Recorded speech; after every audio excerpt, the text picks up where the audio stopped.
अच्छी खासी गिरावट आज हमें शेयर मार्केट में देखने के लिए मिली। One of the biggest fall आज हमें शेयर मार्केट में देखने के लिए मिला। निफ्टी इंडाइसिस से अलग अगर मैं बात करूँ तो बहुत से ऐसे फंडामेंटली अच्छे स्ट्रॉन्ग स्टॉक्स थे जो आज 7-7, 8-8, 10-10% हमें डाउन जाते हुए देखने के लिए मिले।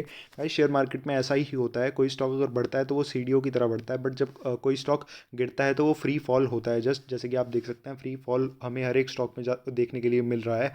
बट गाइज आपको यहाँ पर पैनिक नहीं करना चाहिए अगर आपने फंडामेंटली अच्छी कंपनीज में इन्वेस्ट किया हुआ है तो। गाइस अगर लॉन्ग टर्म के आप इन्वेस्टर हैं तो आप जस्ट सोचिए कि क्या ये चीज़ें जो अभी हो रही हैं, जो 5 से 6 मेजर रीजंस देखने के लिए मिल जाते हैं, ये चीज़ें स्टेबल नहीं होंगी। बाद में मार्केट्स का स्लो डाउन और नॉर्मल हमें होते हुए देखने के लिए नहीं मिलेंगे। और 5 साल बाद के सिनेरियो के हिसाब से सोचिए कि 5 साल बाद क्या मार्केट्स दोबारा से बाउंस बैक नहीं करेंगे। ऑब्वियसली मार्केट्स हमेशा बाउंस बैक करते हुए आए हैं और अब भी हमें बाउंस बैक होते हुए देखने के लिए मिलेंगे। जस्ट कुछ रीजंस के बारे में आपको सामने बात करूंगा जिसका आपको ध्यान रखना चाहिए। अगर आपने फंडामेंटली स्ट्रॉन्ग कंपनीज में इन्वेस्ट किया हुआ है तो आपको स्टेड इन्वेस्टेड रहना चाहिए। और अगर आपके पास पैसे हैं तो ये गोल्डन अपॉर्चुनिटी आपको देखने के लिए मिल जाती है। जिन भी बड़े बड़े ब्लू चिप स्टॉक्स में 15-20% आपको करेक्शन देखने के लिए मिल रहा है, आपको इन्वेस्ट करना चाहिए जिससे आपका एवरेज अच्छा हो जाए। और लॉन्ग टर्म में जब ये स्टॉक आपको तेज़ी से भागते हुए दोबारा से देखने के लिए मिलेंगे तब आपका अच्छा खासा पैसा वहाँ पर बने। आप देख सकते हैं ओवरऑल मार्केट आज हमें फ्री फॉल होते हुए देखने के लिए मिले। रिकवरी का कोई भी चांस निफ्टी में हमें देखने के लिए नहीं मिला। और जस्ट एक ट्रांसपेरेंसी के लिए मैं आपको वन ऑफ माय पोर्टफोलियोज़ भी दिखा देता हूँ। 3 से 4 मैं पोर्टफोलियो अपने खुद के मैनेज करता हूँ। मैंने काफ़ी बार बताया भी हुआ है, 1-2 पोर्टफोलियोज़ में कॉफ़ी कैन के हमें देखने के लिए मिल जाते हैं जो कि मैंने बनाकर कंपाउंड होने के लिए रख दिए हैं।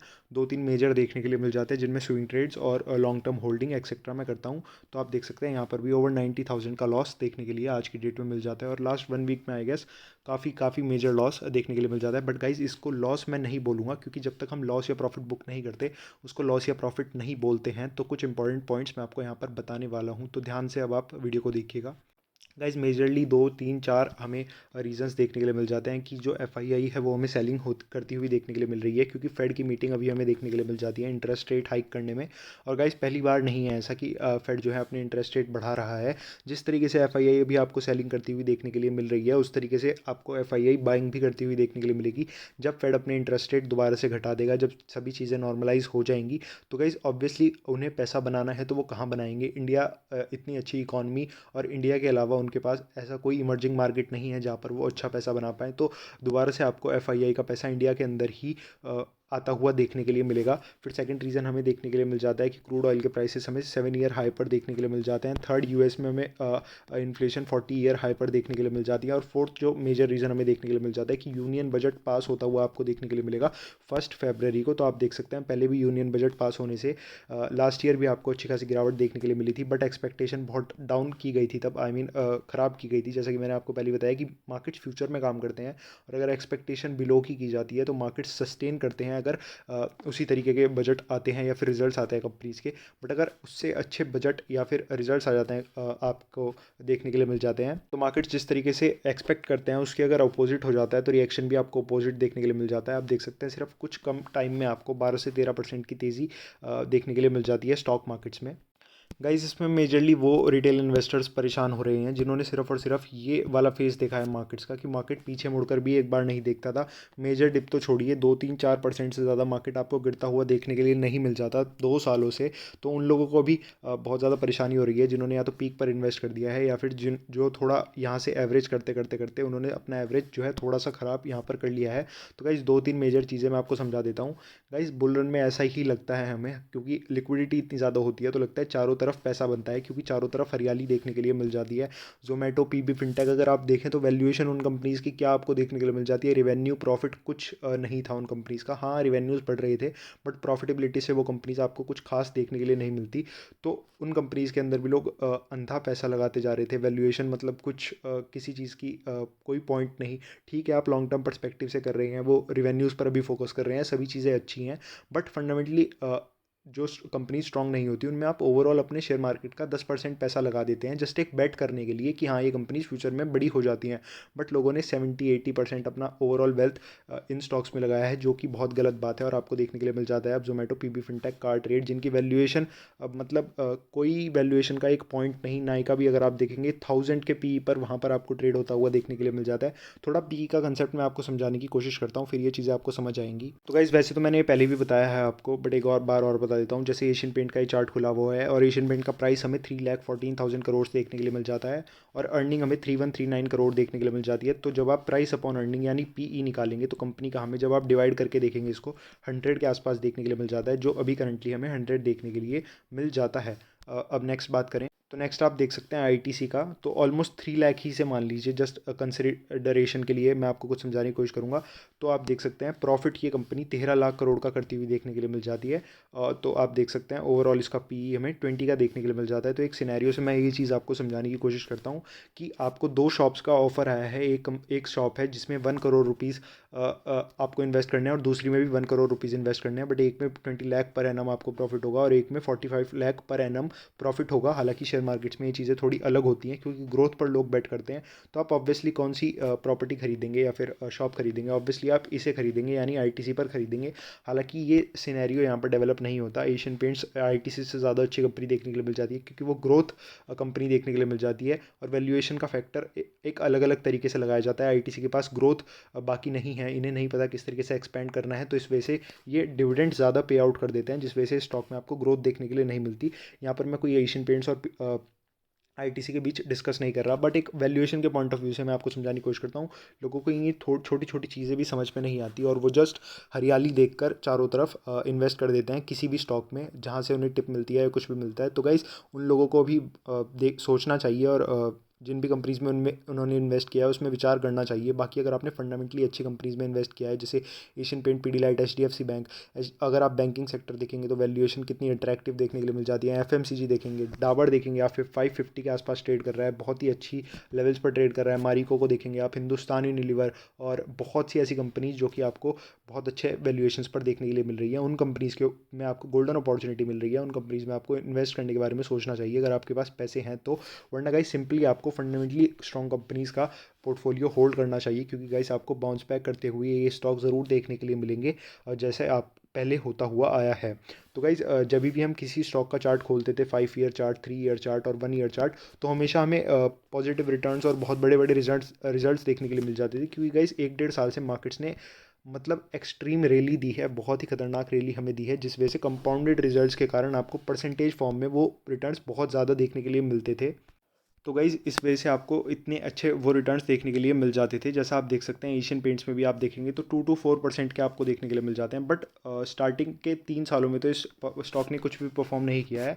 मैं ये नहीं कह रहा हूँ एशियन पेंट्स खराब कंपनी है, एशियन पेंट्स तो ऑब्वियसली अच्छी कंपनी देखने के लिए मिल जाती है, बट मैं ये आपको समझाने की कोशिश कर रहा हूँ कि आप देख सकते हैं 2 2 साल भी स्टॉक आपको कुछ रिटर्न्स नहीं देता, फिर एक अच्छी रैली आती है जिस वजह से आपका जो होल्डिंग एवरेज होता है वहाँ पर स्टॉक दोबारा नहीं आता और आपको ओवरऑल प्रॉफिट देखने के लिए मिल जाता है। तो गाइस जो लोग लॉन्ग टर्म के हिसाब से इन्वेस्टेड हैं फंडामेंटली अच्छी स्ट्रॉन्ग कंपनीज में, उनको यहाँ पर पैनिक करने की कोई भी ज़रूरत नहीं है। और बात कर लेता हूँ थोड़ी इन्फो एज की भी, तो इन्फो एज आज भी इसीलिए गिरता हुआ आपको देखने के लिए मिला क्योंकि उसकी मेजॉरिटी होल्डिंग आपको जोमेटो, पीवी फिनटेक एक्सेट्रा ऐसी कंपनीज में देखने के लिए मिल जाती है। तो वो जब तक गिरेंगी तो ऑब्वियसली आपको यहाँ पर इन्फो एज में भी गिरावट देखने के लिए मिलेगी। हालांकि फंडामेंटल्स में कोई भी कमी हमें देखने के लिए नहीं मिलती इन्फो एज के।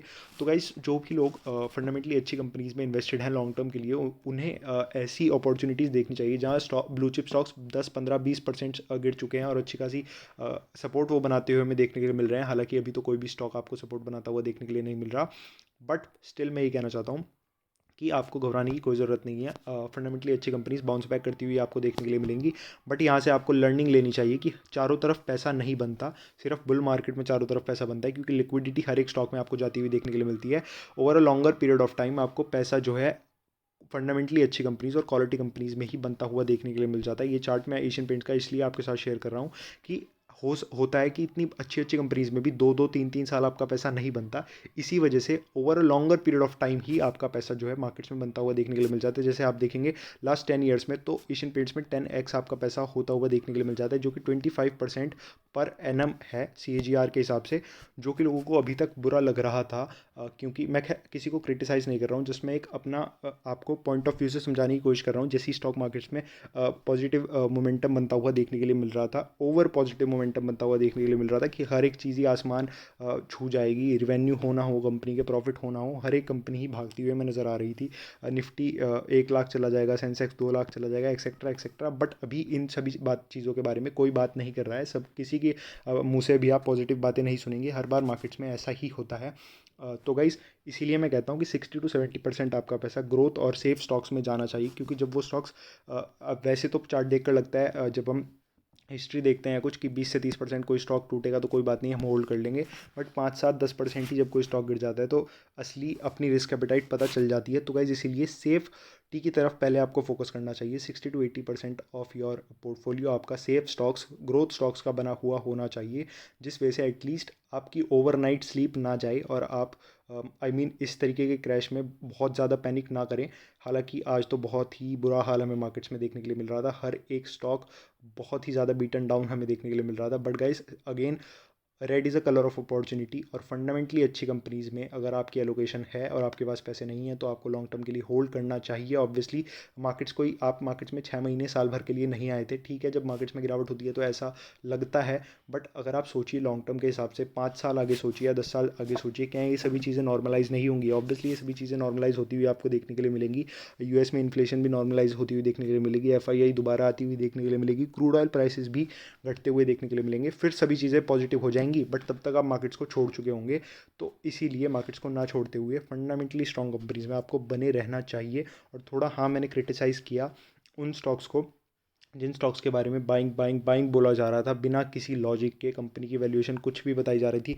जोमेटो आपको 1 लाख करोड़ की वैल्यूएशंस पर जस्टिफाई होता हुआ देखने के लिए मिला, उसकी कोई भी जस्टिफिकेशन जोमेटो में देखने के लिए नहीं मिलती। कंपनी ओवरऑल लॉस में है, फंडामेंटली बैड कंपनी है। उसके पीछे भी ये लॉजिक दिया जा रहा था कि कंपनी रिवेन्यू मॉडल पर काम कर रही है, रिवेन्यू को जनरेट कर रही है। अच्छी बात है, कंपनी रिवेन्यू को जनरेट कर रही है, फिर भी 1 लाख करोड़ की वैल्यूएशन किसी भी एंगल से जस्टिफाइड देखने के लिए नहीं मिलती। जस्ट मैं जोमेटो को क्रिटिसाइज़ नहीं कर रहा हूँ, बहुत सी कंपनीज हैं, आईपीओज आप देख सकते हैं, कार ट्रेड एक्सेट्रा, हर एक कंपनी इतनी बड़ी बड़ी बड़ी वैल्यूएशन पर आपको लिस्ट होती हुई देखने के लिए मिली और बाइंग कराई गई बड़े बड़े न्यूज़ चैनल्स एक्सेट्रा एक्सेट्रा से उनमें। तो गाइज इन सभी स्टॉक से आपको दूर रहना चाहिए, और अगर आपको ऐसे बेट करना भी है तो आपकी ओवरऑल वेल्थ का 10% पैसा जो आपने स्टॉक मार्केट्स में लगाया है उसका 10% पैसे से आप इन स्टॉक्स पर बेट कर सकते हैं। बट ओवरऑल पोर्टफोलियो जिन लोगों ने बनाया था, बहुत बड़ी गलती आपने की है, और इन सभी चीज़ों से आपको लर्निंग लेनी चाहिए। काफ़ी बार मैं ये चीज़ें आपको समझाता हुआ आ रहा हूँ काफ़ी पहले से, बुल रन में भी, कि बुल रन में भ्रम हो जाता है कि चारों तरफ पैसा बनता है, लेकिन चारों तरफ पैसा नहीं बनता है, सिर्फ क्वालिटी स्टॉक्स में पैसा बनता है। तो मैं वही चीज़ कह रहा हूँ कि क्वालिटी स्टॉक्स अगर आपके पास हैं तो आप बिंदास होल्ड कीजिए। मार्केट्स आज नहीं तो कल 6 महीने ना बढ़े, साल भर ना बढ़े, आपको over a longer period of time markets में फंडामेंटली स्ट्रॉन्ग कंपनीज बढ़ती हुई देखने के लिए मिलेंगी। वो कंपनीज कहीं पर नहीं जा रही हैं। तो आपको फिलहाल अगर आपके पास पैसे हैं तो अपॉर्चुनिटीज़ फाइंड करनी चाहिए इन्वेस्ट करने की, और अगर आप इन्वेस्ट नहीं कर सकते तो सिंपली आपको होल्ड करना चाहिए स्टॉक्स को। तो गाइज़ आशा करता हूँ वीडियो आपको अच्छी लगी होगी। अगेन मैं बता देना चाहता हूँ, penny stocks, fundamentally weak stocks में अपना maximum to maximum 10% share market का पैसा लगाएं। डाइवर्सिफिकेशन का ध्यान रखें, हर एक सेक्टर की लीडर कंपनी में इन्वेस्ट करते हुए चलें। 5% से ज़्यादा एलोकेशन ना दें। जिन चीज़ों को मैं बार बार समझाता हुआ आ रहा हूँ, लास्ट बार एक और बार मैं समझा देता हूँ, क्योंकि गाइस जब तक मार्केट बढ़ता है तब तक कोई कुछ नहीं बोलता, सब कुछ अच्छा लगता है, सब कुछ ग्रीन ग्रीन हरा हरा देखने के लिए मिलता है।